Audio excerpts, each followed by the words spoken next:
Shalom. Shalom. All praises unto Yahweh, Bahasham Yahawashi, Bahasham Ruach Kodash. Double honors unto the apostles and the elders of Great Millstone. And shalom to the hopeful elect Akim that are teaching this word. Shalom Yahweh, Bahasham Yahawashi, Bahasham Ruach Kodash. Now as you can see here, it says UFO hearing features former official claiming US found alien crafts. All right, which they haven't, these, Esau, we know that he, this isn't like, Independence Day, like the Lord's allowed them to pretty much have a chariot in their hand so Esau can experiment. That's madness. They haven't physically got any chariots, all right? But the point is, Esau is basically showing you that, they're basically seeing what they call UFOs, which are the chariots of the Lord. They're seeing them. The Lord's revealing them, basically. It's like they're not hiding it anymore. They're blatantly telling you that this is being seen. But most of the world ain't going to believe this. They're going to think it's fairy tales or, it's, BS or whatever. But we in the truth know what's going on. We know that those sightings are really the chariots of Yahweh Ba'Shem Yahawashi. And the US Congress have been having hearings about this. So I'm gonna play this video, because they're going into it. But pretty much, the Lord's on his way, man. The Lord's Yahawashi is close, all right? And he's going to end this confusion that's taking place on the planet right now, right? All this confusion, man. So I'm going to play this here. 3 former military veterans today, their testimonies, an effort to get the government to be more transparent with its UAP operations. The world needs to know that. It's not a joke. David Fravor is a retired naval aviator and one of the pilots involved in what is now called the Tic Tac incident off the coast of San Diego in 2004. He described the technology behind the object as an existential threat to the survival of the United States. The technology that we faced was far superior than anything that we had, and you could put that anywhere. If you He said as an existential threat to the United States, right? Which we know that in the Bible, America is known as what? Babylon the Great. All right. But what it is, what's interesting, what he just said is, when you check out all these movies, the Independence Day and whatnot, we always reference Independence Day. Why? Because what enters into America in Independence Day? So-called UFOs, man. All right. Which are really the chariots of Yahawashi. The angels dwell in them. That's how the Lord's returning. And they entered into where? America, which is really going to happen in real life. That's why we tell you these movies are predicted programming, man. They showed you that in the 90s. And now all of a sudden they're telling you that there's UFOs are a threat to America. But the average Joe public won't believe this. They're going to think this is madness. All right? Because that's what they programmed your mind to believe that, UFOs are, they're not real. Or if they are real, there's little green men in them. So that's what's in majority of people's minds. They don't really believe this. You captured one, you reverse engineered it, you got it to work. You're talking something that can go into space, go someplace, drop down in a matter of seconds, do whatever it wants, and leave. And there's nothing we can do about it. Former Navy pilot Ryan Graves describes another incident in 2014 off the coast of Virginia. 2 F-18 Super Hornets were split by a UAP. The object, described as a dark gray or a black cube inside of a clear sphere, came within 50 feet of the lead aircraft and was estimated to be 5 to 15 feet in diameter. Earlier this year, a Pentagon official testified that they're investigating 650 UAP cases with no evidence of extraterrestrial life. But the experts today say the sightings have become routine and that more pilots would report them if they were guaranteed that their careers wouldn't be hurt. Right now, we need a system where pilots can report without fear of losing their jobs. Judging by videos like this and the pilots' reactions, losing their jobs could be the least of their concerns. Rob Hayes, ABC 7 Eyewitness News. And that's what it is. So they're showing you now, and the pilot's been seeing the chariots for years, all right? And we've always said that, the US Army, the pilots, they see the chariots of the Lord. They've been seeing them for years and years, all right? But now it's coming out because the Lords are getting ready to return, all right? So he's revealing this place more and more. But Esau's spewed so much lies about what they call UFOs that Joe Public's gonna believe that they're, pretty much little green men in them, basically. When really it's Yahawashi and the angels that dwell in them, in particular the angels. So I'm gonna read this here. Revelation 1 and 7. It says, Behold, he cometh with clouds, and every eye shall see him, and they also which pierced him, and all kindreds of the earth shall wail because of him, even so, Aman, all right, or Tawab. And what's the clouds, all right? The clouds represent what Esau calls UFOs, all right, which the Lord calls them, refers to them as clouds, a flying roll, a wheel within a wheel, all right, like a disc shape in the sky, pretty much. And they come in all shapes and sizes, the chariots. And the US military, the Air Force, have been seeing these for years. It just told you they would have talked about it years ago if they were guaranteed safety of their jobs, basically. All right. But what's the real truth? The truth is that those chariots is what the Lord's the army of the Lord dwells in. And that's how the Lord himself is going to make his return. All right. Who the world ignorantly calls the J word, which we know him as Yahawashi, which is a so-called Negro, right? So-called black man. He's going to return in the chariots, and he's going to enter this atmosphere, and he's going to take out, basically he's going to take this place down, man, this wicked structure that's set up. All right. So behold, behold, he cometh with clouds, and every eye shall see him. Everyone's going to see him. All right. He's going to make a grand entrance.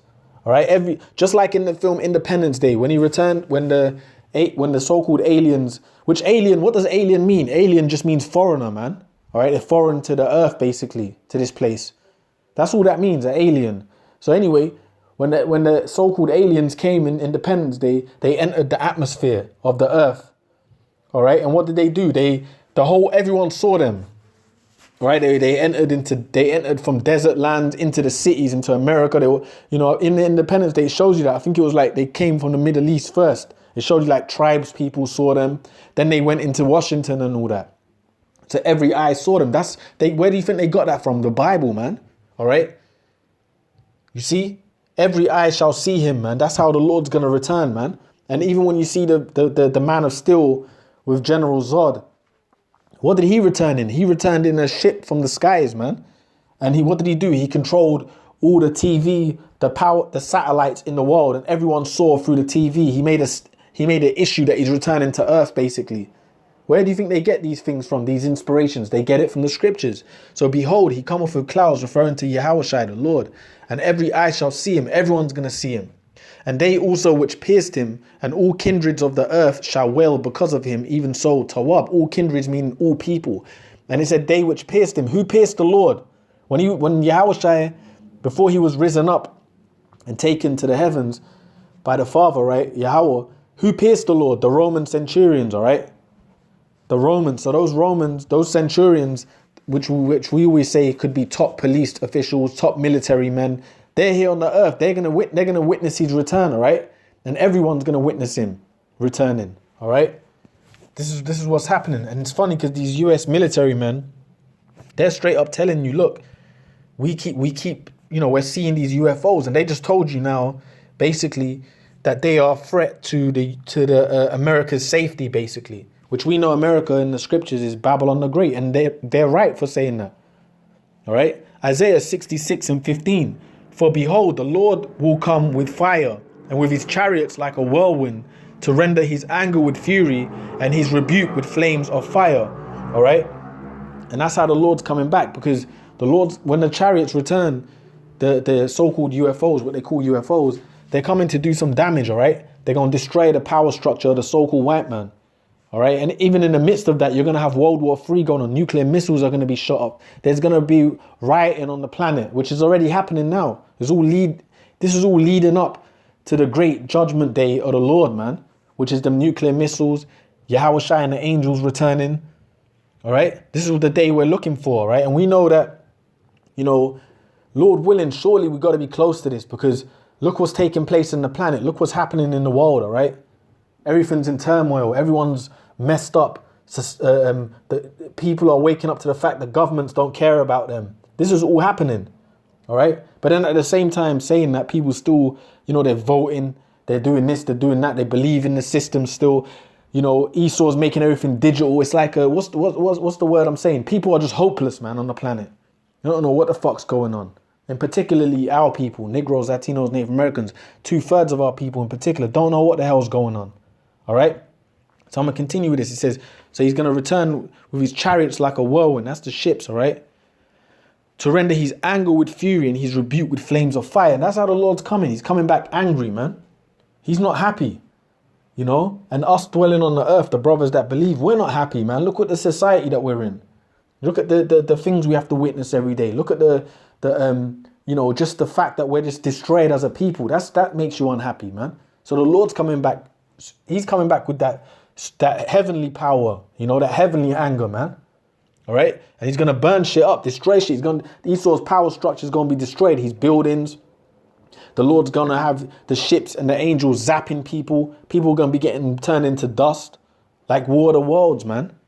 So with his anger and with his fury and his rebuke with flames of fire, for by fire, Salakia, and by his sword will the Lord plead with all flesh, and the slain of the Lord shall be many. So this is what the Lord's got, slain meaning to kill. So by fire and by the sword, you know, the chariots, the laser beams, you know, the spiritual power of Yahweh B'Hashem Yahawashi, okay? For by fire and by his sword will the Lord plead with all flesh, and the slain of the Lord shall be many. They that sanctify themselves and purify themselves in the gardens. Oh, that's it. That's what I wanted to say anyway. Basically. All right. For by fire and by his sword will the Lord plead with all flesh. All right. And the slain of the Lord shall be many. So he's coming back with destruction, man.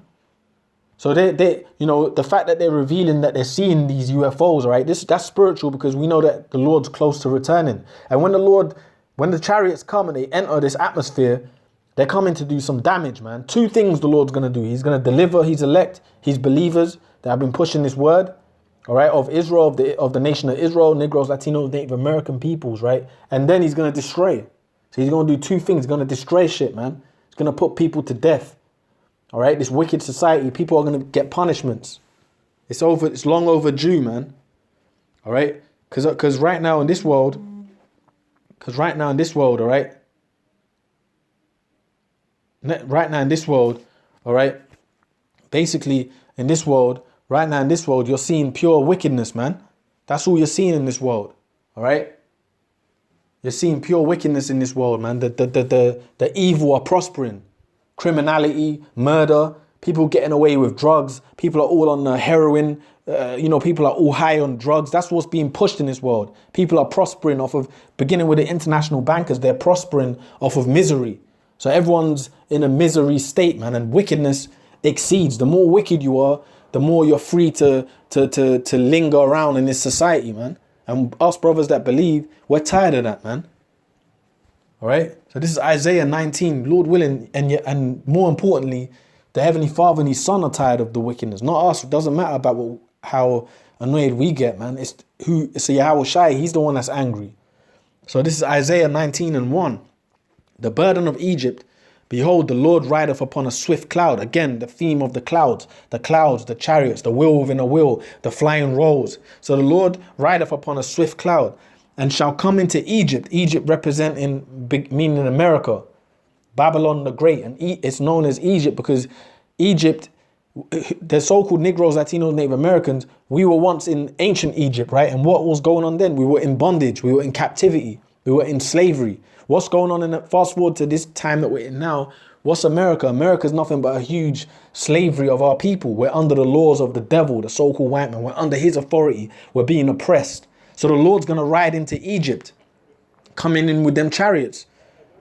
Okay, that's why we keep bringing up those movies, War of the Worlds, Independence Day. What was going on in them films? America was being entered by huge ships. That's going to happen in real life, man. So the Lord shall come into Egypt, and the idols of Egypt shall be moved at his presence, and the heart of Egypt shall melt in the midst of it. Yeah, because these goyim, these people ain't got a clue of what's gonna happen. They're gonna think it's like something out of a movie. They don't realize that that's who the world ignorantly calls the J word. They're gonna find that out though, and he's gonna make the idols of Egypt. That basically the people are gonna melt, man. They're gonna die at his presence. Some people are gonna physically die just at the sight of the ships. And then on top of that, the Lord zapping them, you know? And it says the idols of Egypt shall melt, meaning what? When the Lord enters this atmosphere, you know, everything you've ever believed in, whether it's Hindu gods, you know, the so-called white man, false Jesus, they put up those images, they're going to melt. All them statues are going to be disintegrated. So the idols of Egypt, all the things you believe in, you think is real, they're all going to be destroyed. See the reality, the real reality of the heavens, the masses of the world don't understand. They don't know nothing of it. They believe in these idols of the earth, the Hindu gods, Cesare Borgia, Buddha. They don't really know what the real power of the heavens is. So they're going to get shocked and they're going to be put to death at his sight, man. All right? Egypt shall be moved at his presence, and the heart of Egypt shall melt in the midst of it. And I will set the Egyptians against the Egyptians, and they shall fight everyone against his brother and everyone against his neighbor, city against city and kingdom against kingdom. And that's happening now. The Egyptians against the Egyptians in the sense of the so-called white people, right? Their society is at odds with one another, whether it's France doesn't like England, whether it's Russia doesn't like America. They're all the same people. They're Edomites. They're the ones in control of the planet. And the Lord's setting them against each other. That's happening now. And the spirit of Egypt shall fit, and whether it's like even within America, you've got different factions of so-called white people that, believe different things that are against one another. All right. And the spirit of Egypt shall fail in the midst thereof, and I will destroy the counsel thereof. And they shall seek to the idols and the charmers, and to them that have familiar spirits, and to the wizards. All right. And the Egyptians will I give over. And that's the point. That's the point, pretty much. And it tells you that, when the Lord brings this calamity, the Egyptians, meaning the elites, for example, they're going to seek to these idols, but they're not going to help them, man.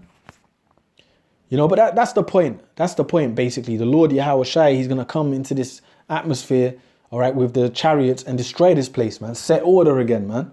All right.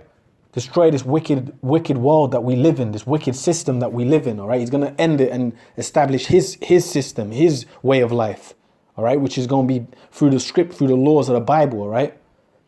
Righteousness. So, with that, I'm going to say all praises unto Yahweh, Bahashem, Yahawashi, double honors unto the apostles and the elders of Great Millstone, and shalom to the hopeful elect Akim that teaching this word. Shalom, Yahweh, Bahashem, Yahawashi, Bahashem, Ruach HaKodesh. Shalom, shalom.